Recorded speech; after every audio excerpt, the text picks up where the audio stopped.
آج آل پاکستان اتحاد goods transport union کے صدر محمد شبیر بھٹی نے فیصل آباد کا دورہ کیا، جس میں یونین کے عہدیداران سے ملاقاتیں کیں اور ٹرانسپورٹرز کے مسائل پر تبادلہ خیال کیا گیا۔ یونین کے تمام عہدیداران نے صدر محمد شبیر بھٹی کو گوڈز ٹرانسپورٹ کے مسائل سے آگاہ کیا اور یقین دہانی کرائی کہ آپ کے ساتھ ہیں، آپ دن رات ٹرانسپورٹرز کی خدمت کر رہے ہیں اور ہماری آواز حکومت کے اعلیٰ افسران تک پہنچاتے رہے ہیں۔ اس موقع پر چیئرمین پنجاب رانا عزت اللہ، ڈپٹی اسپیکر رانا منور حسن بھٹی، چیئرمین شہزاد چٹھا، بابا چودھری ریاض گجر صاحب، ملک مختار صاحب، شیر برادرز گوڈز والے میاں رضوان صاحب، نائب صدر آل پاکستان رانا عزت اللہ صاحب اور مرکزی صدر آل پاکستان اتحاد گوڈز ٹرانسپورٹ یونین محمد شبیر بھٹی صاحب نے نائب چیئرمین آل پنجاب مرزا طاہر قادری، اس موقع پر ڈپٹی اسپیکر رانا منور حسن صاحب اور چیئرمین شہزاد احمد چٹھا صاحب نے اس موقع پر صدر آل پاکستان محمد شبیر بھٹی نے ان کا شکریہ ادا کیا۔ اور آل پاکستان اتحاد گوڈز یونین کے صدر محمد شبیر بھٹی ٹرانسپورٹرز کے رہنماؤں کے ساتھ میڈیا سے گفتگو کرتے ہوئے حکومت سے مطالبہ کیا کہ ٹرانسپورٹرز کو ریلیف دیا جائے۔ وہ ادا کیا جائے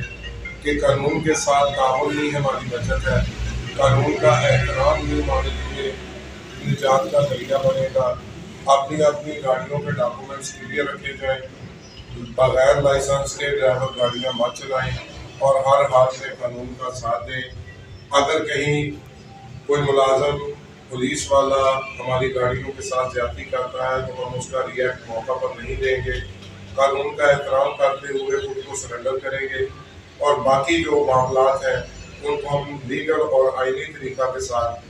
حکومت پاکستان کے اعلیٰ افسران کے ساتھ ٹیبل ٹاک کے ذریعے حل کریں گے۔